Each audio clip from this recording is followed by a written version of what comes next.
आप देख रहे हैं P9 न्यूज। मैं प्रखर तिवारी। इस समय हमारे स्टूडियो में हमारे खास मेहमान आशीष कुमार सिंह, जो प्रधान प्रतिनिधि हैं, जो कि खरिया से चल के आए हैं। आइए हम इनकी जिम्मेदारियों के बारे में इनसे हम बात करते हैं और जानते हैं कि कैसे कैसे जिम्मेदारियां निभानी पड़ती है, क्या प्रतिनिधि हैं। तो सबसे पहले हमारे P9 न्यूज में आशीष सर, आपका सुस्वागत है। बहुत बहुत धन्यवाद। धन्यवाद सर। प्रधान जी, आपको दिल से आभार। किसी कारणवश प्रधान जी भी नहीं आ पाए तो अपने प्रतिनिधि को भेजे हैं, उनको दिल से धन्यवाद देते हैं। और इनसे हम कुछ चंद सवाल हैं जो जनता जानना चाहती है आशीष सर, तो हम सोचते हैं कि वो सवालों पे एक बार पहल नजर किया जाए। तो आशीष सर, सबसे पहले हमें ये बताइए, प्रधान प्रतिनिधि के रूप में आपकी भूमिका और जिम्मेदारियां क्या क्या होती हैं सर? सबसे पहले तो जब मैं प्रधान प्रतिनिधि के रूप में जब आया जी, सबसे पहले मैंने अपने ग्राम सभा में गया जी, और मैंने चारों तरफ देखा क्या दिक्कतें हैं, क्या परेशानियां हैं जी, मैंने उसको दूर करने का प्रयास किया। किस तरह की जिम्मेदारियों का कठिन से सामना आपको करना पड़ा? कुछ तो ऐसी जिम्मेदारियां रही होंगी जिसमें आपने वर्क किया होगा, तो उसमें कुछ कठिनाइयां आती होंगी। देखिए, परेशानियां आती रहती हैं, लेकिन उसको सूझबूझ सुलझा पुलझा के हम लोग उसको काम को अंजाम देते रहते हैं। बहुत बहुत धन्यवाद। अच्छा सर, ये बताइए कि प्रधान प्रतिनिधि बनने के बाद सबसे पहली प्राथमिकता आपकी क्या थी सर? सबसे पहले मेरी प्राथमिकता थी कि मेरे ग्राम सभा में ग्राम पंचायत सचिवालय था जी, और योगी आदित्यनाथ जी महाराज जी का पहल था कि सबसे पहले उसको सुंदरीकरण में जहाँ बना था उसको, फिर जहाँ हम लोग का पुराना था तो उसको हम लोग कार्यकल्प में उसको सुंदरीकरण का कार्य किया गया। बहुत अच्छा। ग्राम सभा खरिया में अब तक कौन कौन से प्रमुख विकास कार्य कराए गए हैं सर? जैसे प्रमुख कार्य में अंतर्राष्ट्रीय स्थल हुआ जी, RCC हुआ, CSC हुआ, स्कूल का बाउंड्री वाल हुआ, सब साफ सफाई के मुख्य बहुत से कार्य जुड़े हैं। और गांव की सड़क, नालियों और पेयजल की स्थिति कैसी है और इसमें क्या सुधार हुए हैं सर? हमारे यहाँ सड़कें बहुत जंजर थी। अपने 5 साल 4 साल के कार्यकाल में हमने बहुत सुधार किया है, हर जगह सड़कों को बनवाया है, कहीं वैसे वो दिक्कतें नहीं आई। पेयजल पे भी काम चालू है ग्राम सभा में, कुछ कारण रुका हुआ है, वो भी चालू हो जाएगा। अच्छा सर, शिक्षा और स्कूलों के स्तर को बेहतर बनाने के लिए आपने सब क्या कदम उठाए? सबसे पहले तो मैंने जब पाठशाला में गया तो बच्चों को खाने की गुणवत्ता अच्छी रखनी चाहिए, अच्छी रखा मैंने। उसका बाउंड्री वाल करवाया, गेट बनवाया, दिव्यांग शौचालय का कार्य किया गया। ये सब प्रोजेक्ट रूप में सब कुछ चल रहा। ये तो बहुत बड़ी अच्छी बात आपने कहा और किया भी, तो इसके लिए बहुत बहुत दिल से हमारा आभार है इस चीज के लिए कि जो कि दिव्यांगों के बारे में कोई आज के जमाने में सब सोचता नहीं है, लेकिन आपने ये काम किया, इसके लिए बहुत दिल से हम धन्यवाद। और P9 चैनल की तरफ से सारे लोग जो हमारे हैं उनकी तरफ से धन्यवाद सर।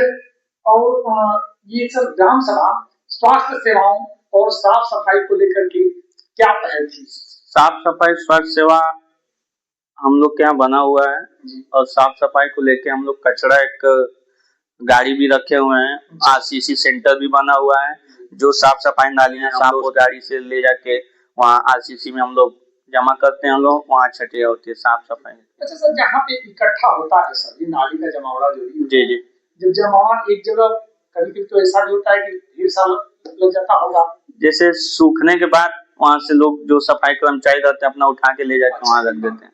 बहुत अच्छी बात है ये सर। सर, प्रधानमंत्री मुख्यमंत्री योजनाएं जैसे कि आवास योजना, मनरेगा, उनका लाभ कितने लोगों तक पहुंचा है सर? अधिकतर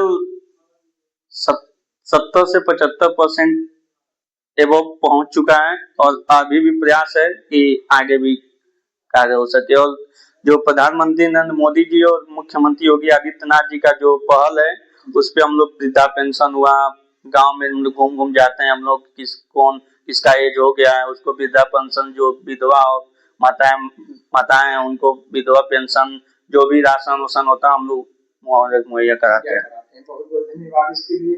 सर, महिला सशक्तिकरण ये हमेशा मतलब कि हर जगह ये चुनौतीपूर्ण बातें हुआ करती हैं महिलाओं के लिए, महिलाओं का सुरक्षा, महिलाओं का सशक्तिकरण। तो सर, सशक्तिकरण और स्वयं सहायता समूहों के लिए आपने क्या काम किया सर? देखिए, अपने ग्राम पंचायत में मैंने लमसम 4 बहुत ऐसे समूह हैं हमने बनवाया है, जो भी योजनाएं आती हैं उन तक पहुंचता है और कार्य को किया जाता है महिलाओं अच्छा, आपने महिलाओं के लिए समूह का व्यवस्था किया है? जी, समूह बना है। अच्छा सर, युवा रोजगार और स्वरोजगार से जोड़ने के लिए पंचायत स्तर पर क्या प्रयास हुए सर? युवा रोजगार काम हम लोग जैसे कोई भी समस्या अपना आता रहता है तो उसको हम लोग।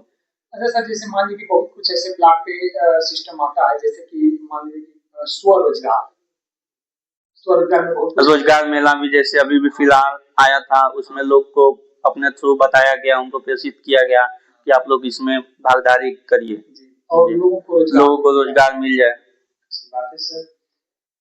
क्या ग्राम पंचायत में ऐसी कोई समस्या है जिन पर अभी काम बाकी है सर? जी, ग्राम पंचायत में अभी कुछ समय पहले हम लोग के यहाँ पानी का समस्या था, अभी भी कार्य रुका हुआ है। बोरिंग हो गया है, बाउंड्री वॉल हो गया, लेकिन अभी पाइप का कार्य चल रहा है। तो सर, तो जल मिशन योजना, जी, जल मिशन जल शक्ति तो जल मिशन योजना जब वहाँ से लाई तो जी। सर, जनता से आपको सबसे ज्यादा किसकी शिकायतें मिलती हैं और आप कैसे उसको सुलझाते हैं सर? जनता की शिकायतें हमेशा तरह तरह की आती हैं, लेकिन हम लोग उसको बैठ के पूरा गांव के लोग को इकट्ठा करके, मेरे 15 मेंबर हैं, 15 लोग को बैठा के हम लोग बातचीत करके हम लोग सॉल्व कर देते हैं। जी। पर्यावरण और संरक्षण या वृक्षारोपण को लेकर आपकी क्या योजना है?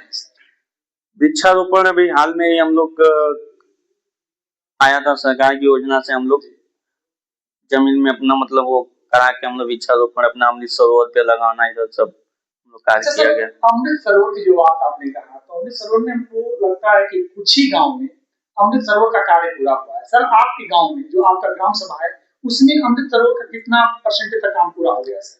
एवं लगभग 75% हो गया है, और हम क्योंकि मेरे ग्राम सभा में 2 अमृत सरोवर हैं। अच्छा जी, अच्छा, ठीक है सर। तो उस पे दोनों पे 75% काम हो जी, बहुत अच्छी बात है सर।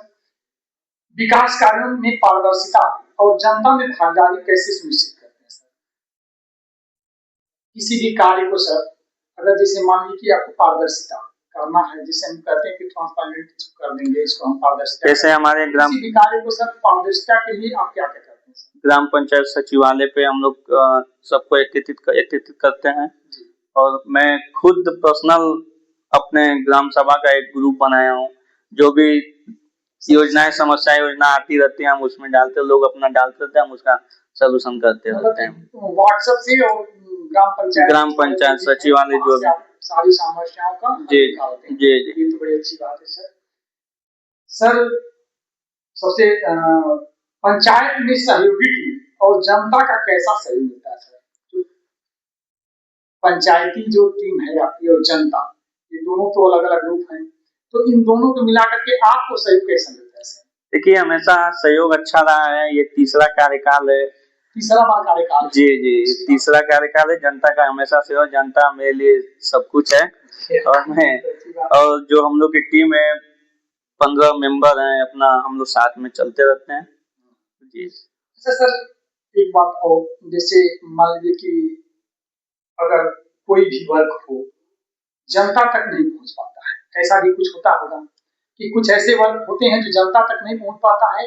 इसमें ये होता है चुनाव करने की अगर बात आ जाए, ये मात्र 15 लोगों के लिए है, 15 लोगों के लिए है, लेकिन आप तो 15 वोट से जीते नहीं, 15 लोग तो है नहीं, तो सर उसका सामना कैसे करते हैं?